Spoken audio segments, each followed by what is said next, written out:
खमा गणी।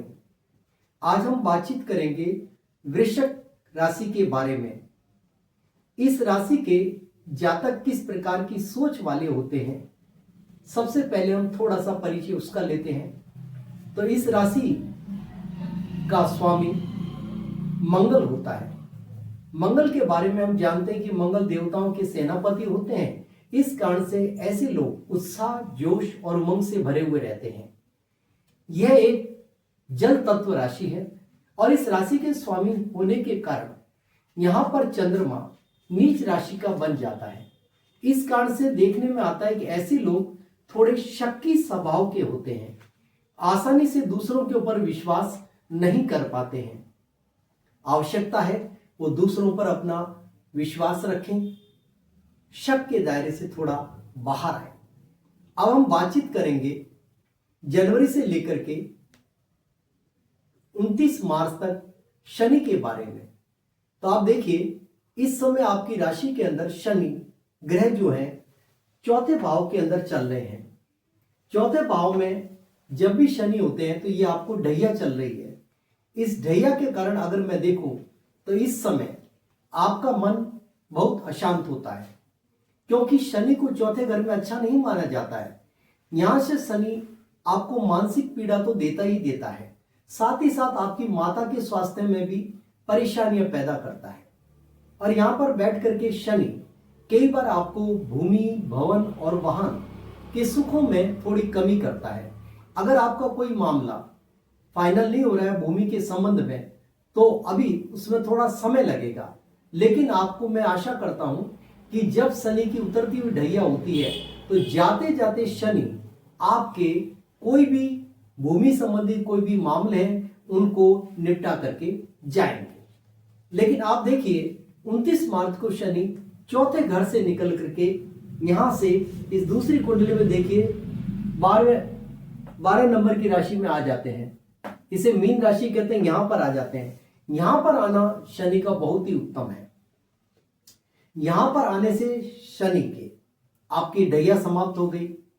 दूसरी बात है कि पंचम हाउस संतान का होता है, तो यहां पर आपकी संतान जो होती है उत्तरोत्तर वृद्धि करती है, उसकी पढ़ाई अच्छी होती है। संतान की तरफ से आपको चिंता करने की आवश्यकता नहीं है। वो अपने करियर की राह, अपनी स्टडी की राह और अपने जीवन में आने की वाली जितनी भी हर्डल्स होती है उनको समाप्त करते हुए आगे अपने आप बढ़ जाती है।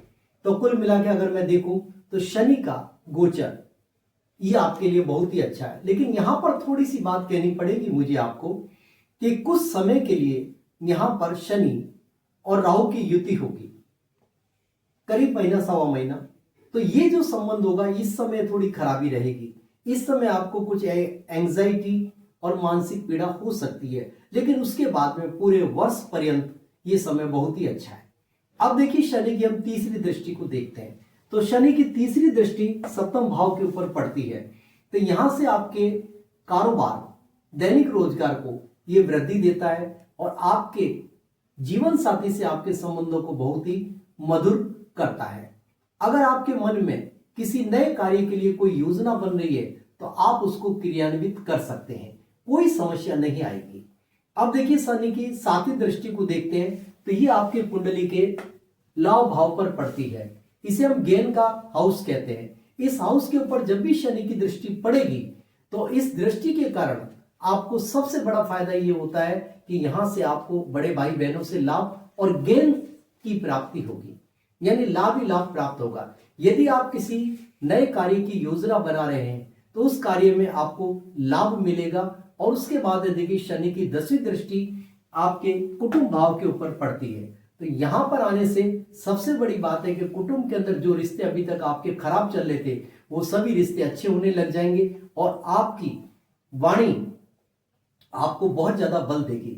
आपके बोले हुए कथन ही आपके जीवन में आपके लिए सबसे ज्यादा लाभदायक होंगे और वाणी से आप सभी लोगों को मंत्र मुग्ध कर लेंगे। इसलिए अपनी वाणी पर कम से कम बड़ा अच्छा नियंत्रण रखिए ताकि आप दूसरे लोगों को प्रभावित करते हैं। गुरु ग्रह के बारे में, जुपिटर के बारे में, इस समय जुपिटर जो है आपकी कुंडली के अंदर जो है 7वें घर के अंदर चल रहे हैं।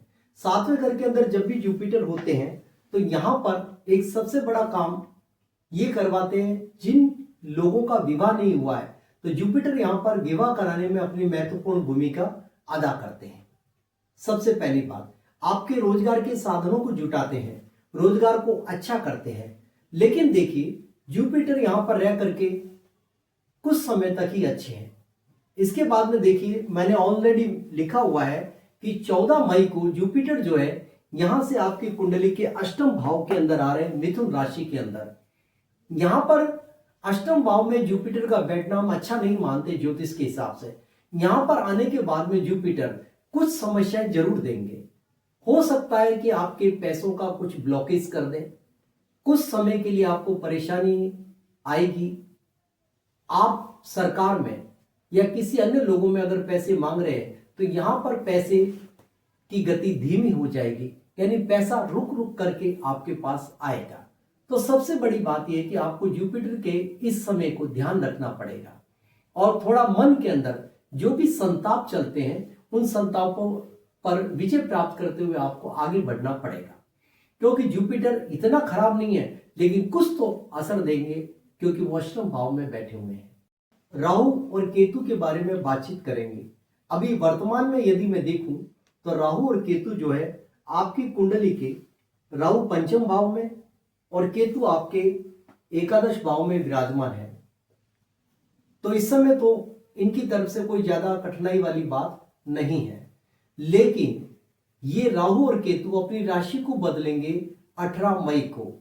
इस समय राहु चौथे घर में आएंगे और केतु दशम घर में आएंगे। इन दोनों का राशि परिवर्तन करना ये कुछ खराब है। 4th हाउस में जब भी राहु बैठते हैं तो कुछ फेफड़ों की, हृदय रोग की समस्या जरूर देते हैं। तो आपको यहां पर अपने फेफड़े, हृदय और इसके अलावा कुछ डाइजेशन के बारे में ध्यान रखना पड़ेगा ताकि आपको पाचन तंत्र से संबंधित कोई बीमारी ना हो। लेकिन केतु जब भी 10th हाउस में होते हैं हमेशा जॉब और कार्य के मामले में एंजाइटी जरूर देते हैं। थोड़ा सा हम कार्य करते हैं, जॉब करते हैं, मन में खिन्नता आने लग जाती है, एक नकारात्मक विचार जन्म लेने लग जाता है कि हम नहीं जाते काम पर, ये काम नहीं करते। लेकिन ऐसा करना नहीं है, क्योंकि केतु ग्रह इस प्रकार के विचार तो आपके मस्तिष्क में लाएंगे, लेकिन यदि आप लगे रहे तो केतु आपका कुछ नहीं बिगाड़ सकते। और केतु से बचाव के लिए स्ट्रीट डॉग्स की फीडिंग करिए, गणेश जी की आराधना करिए, इससे आपके केतु ग्रह अच्छे चलेंगे। अब देखिए, मोटा मोटी तौर पर मैंने 2025 में होने वाली कुछ मुख्य घटनाओं को उजागर आपके सामने किया है। इन सभी को अगर आप अपनी कुंडली की दशा और महादशा के परिप्रेक्ष्य में देखते हैं तो उससे आपको जो है ज्यादा लाभ की प्राप्ति होगी, क्योंकि ये गोचर का जो राशिफल है एक कॉमन राशिफल होता है। वो लगभग सभी जातकों पर जिनकी राशि वृश्चिक है उन पर लागू होता है। अंत में मैं आपसे दिल से एक बात कहना चाहूंगा कि जब भी आप जाएं मेरे चैनल को सब्सक्राइब करें, अपने अच्छे कमेंट्स लिखें और आने वाले समय में हमारा उत्साहवर्धन करते रहें, ऐसी मैं आपसे आशा करता हूं। धन्यवाद।